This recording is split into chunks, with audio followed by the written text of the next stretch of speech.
नमस्कार दोस्तों, स्वागत है आप सबका हमारे यूट्यूब चैनल श्याम क्लासेज में। तो मित्रों, कल एक बैठक हुई थी मंत्री जी की। आपको पता होगा कैबिनेट की दूसरी बैठक कल शाम को 5 बजे हुई थी अपने भजनलाल जी की, और राजस्थान में, जिसमें बताया गया कि पेट्रोल डीजल में भारी गिरावट देखने को मिली है। और आज है 15 मार्च, और कल शाम को जो इन्होंने घोषणाएं की है उन सब के बारे में इस वीडियो में बात करने वाले हैं। यदि चैनल पर नए विजिट कर रहे हो तो चैनल को कर लीजिएगा सब्सक्राइब, जिससे कि हर एक जानकारी आपको मिलती रहे। तो गुड मॉर्निंग सभी को। गाँव में मनरेगा योजनाओं का सोशल ऑडिट किया जाएगा, और जो गांव हैं, गांव में जो मनरेगा योजना है उन सब का सोशल ऑडिट किया जाना है। और दिया जी ने बहुत बड़ी सौगात दी है, पेंशन को रुपए 20,000 तक बढ़ा दिया गया है। और महंगाई भत्ते में 4% बढ़ोतरी बताई जा रही थी कि ये होने वाली है, और पक्का हो भी गई है। ठीक है, तो चलिए शुरू करते हैं। तो सबसे पहले बात कर लेते हैं राजस्थान न्यूज, जिसमें पेट्रोल डीजल में भारी कमी देखने को मिली है। जिसमें आप देख सकते हो, देखो, जिसमें सरकार ने बहुत ही बड़ी राहत दी है आमजन को।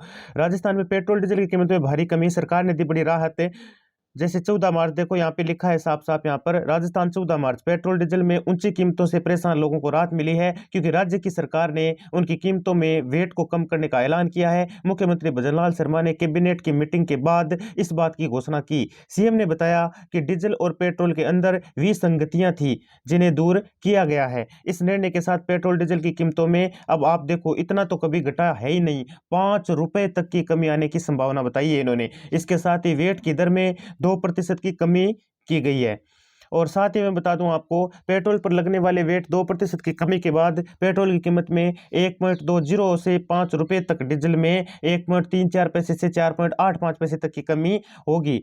यह नई दरें कल से लागू होंगी, जिससे सरकार को लगभग 1500 करोड़ रुपए का भार आने की उम्मीद है। अब 1500 करोड़ रुपए का भार भी आएगा, लेकिन इतना कम तो किया ही जाएगा, क्योंकि कल की बैठक में इन्होंने कर दिया है ये ऐलान। इस निर्णय से लगभग 4.40 लाख पेंशनर्स को ज्यादा फायदा होगा। और साथ ही जो पेंशनर जो हैं उनको 4.4 लाख से भी ज्यादा लोगों को फायदा होने वाला है। इसके अलावा डीएम यानी डीए की दर में 4% बढ़ोतरी कर दी गई है। महंगाई भत्ते में 4% बढ़ोतरी कर दी गई है, जिससे डीए का हिस्सा 50% हो गया है। कितना हो गया है? 50% हो गया है भाई। डीए मतलब महंगाई भत्ता। और दिया जी की बात करें तो दिया जी का बहुत ही बड़ा ऐलान देखने को मिला है। राजस्थान की उप मुख्यमंत्री दिया कुमारी ने प्रदेश को बड़ी सौगात दी है। दिया कुमारी ने राजस्थान लोकतंत्र सेनानी सम्मान निधि योजना 2008 संशोधित, यानी लोकतंत्र सेनानी सम्मान निधि और होती है ना एक, उसकी बात कर रहा हूं मैं, 2008 है। वैसे तो 1 फरवरी 2024 को इन्होंने एक बार बोला था, वित्तीय स्वीकृति भी दी थी। उल्लेखनीय है कि 2019 की स्थिति के अनुसार राज्य में 1405 लाभार्थी थे, 1405 ही थे। उनमें से 1 फरवरी 2024 को जीवित लोकतंत्र सेनानियों की प्रति माह 20,000 रुपये पेंशन और 4,000 रुपये प्रति माह चिकित्सा सहायता के रूप में दी जाएगी। और साथ ही मैं बता दूं, भूतपूर्व सैनिकों के मानदेय में 10% की वृद्धि की घोषणा भी दिया कुमारी जी ने कल ही की है। भूतपूर्व सैनिकों के कल्याण का ध्यान रखते हुए उनके मानदेय में 1 अप्रैल 2024 से 10% की वृद्धि की स्वीकृति दे दी है। कब से है? 1 अप्रैल 2024 से 10% की वृद्धि की स्वीकृति दे दी है।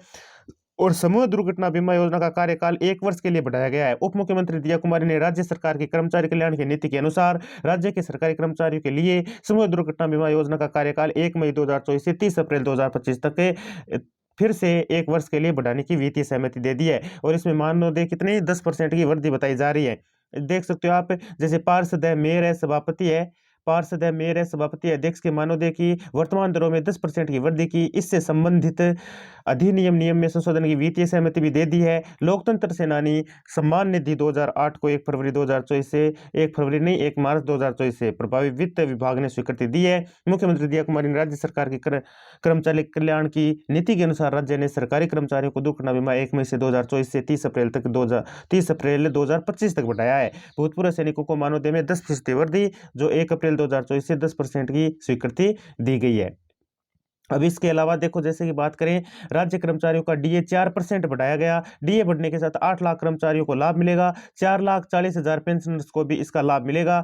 सीएम ने राज्य सरकार के 3 महीनों के कार्यकाल को लेकर वो कहा कि पेपर लीक मामलों में हमने जो वादा किया है पूरा करेंगे। और 16 दिसंबर को एसआईटी के गठन की घोषणा भी की गई। और साथ ही भजनलाल जी ने कहा 16 दिसंबर को क्या किया था, एसआईटी की गठन की घोषणा कर, एसआईटी का गठन कर दिया था। यहीं से अभी तक 63 आरोपियों को गिरफ्तार किया गया। अब तक 63 आरोपियों को गिरफ्तार भी कर लिया गया है। एंटी गैंगस्टर टास्क फोर्स भी काम कर रही है, और जो एंटी टास्क फोर्स जो बनाई गई थी वो भी अपना काम अच्छे से बखूबी कर रही है।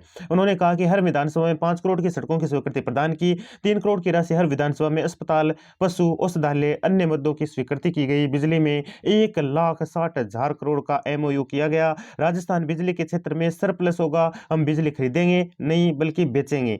हम बिजली खरीदेंगे नहीं, क्या करेंगे, बेचेंगे, और चोरी नहीं करेंगे। बिजली के क्षेत्र में आत्मनिर्भर होंगे, हमारी योजनाएं लंबे समय के लिए होंगी। हर क्षेत्र में अग्रणी राज्य बनेगा राजस्थान, हमारी योजनाएं 20 से 25 साल के लिए होंगी। अब देखो साफ साफ इन्होंने कहा हमारी योजनाएं कब से कब तक होगी, 20 से 25 साल तक रहने वाली है। और साथ ही मैं बता दूं ग्रामीण विकास विभाग, जिसमें आपको बताऊं गांव में चल रही मनरेगा योजनाओं का सोशल ऑडिट किया जाएगा, सचिव के श्रीनिवासन। अब देखो ग्रामीण विकास सचिव के श्रीनिवासन ने ग्रामीण विकास विभाग की योजनाओं की समीक्षा बैठक में कहा कि गांव में चल रही मनरेगा योजनाओं का सोशल ऑडिट किया जाएगा। कहा कि मनरेगा जुड़ी योजनाओं में पारदर्शिता बनी रहे, इसके लिए निगरानी होनी चाहिए। ग्रामीण अर्थव्यवस्था मजबूती से मनरेगा का अहम रोल है, क्योंकि मनरेगा में काम करने वाले पहले जो लोग थे उनके बहुत सारे लोगों के पैसे जो हैं वो मतलब खाए जा चुके हैं, उनको मिले ही नहीं।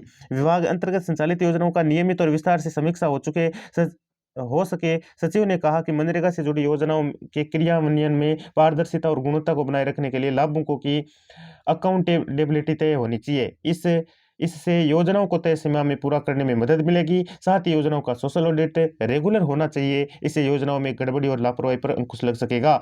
और 6.2 लाख योजनाओं को पूरा गया, और जितना मतलब ये जो पैसा इसमें था तो 6,26,000 लाख योजनाओं को पूरा गया है पैसा। बैठक में मनरेगा उपयुक्त वित्तीय 2023-24 में मनरेगा योजनाओं की प्रगति, महत्वपूर्ण निर्णयों और उपलब्धियों की विस्तृत जानकारी पीटी के माध्यम से रखी। उन्होंने मुख्यमंत्री को वित्तीय वर्ष 2023-24 की कार्य योजना को अवगत कराया और कहा कि वित्तीय वर्ष में अब तक कुल 6.26 लाख योजनाओं को पूरा गया है। पूरा गया है, मतलब जो वित्त है वो तो पूरा चला गया है। साथ ही बंजर भूमि पर केटक्स लगाने की योजना की जानकारी दी। बताया कि चालू वित्तीय वर्ष में 10-15 यानी 1,015 लाख मानव दिवस का सृजन किया गया।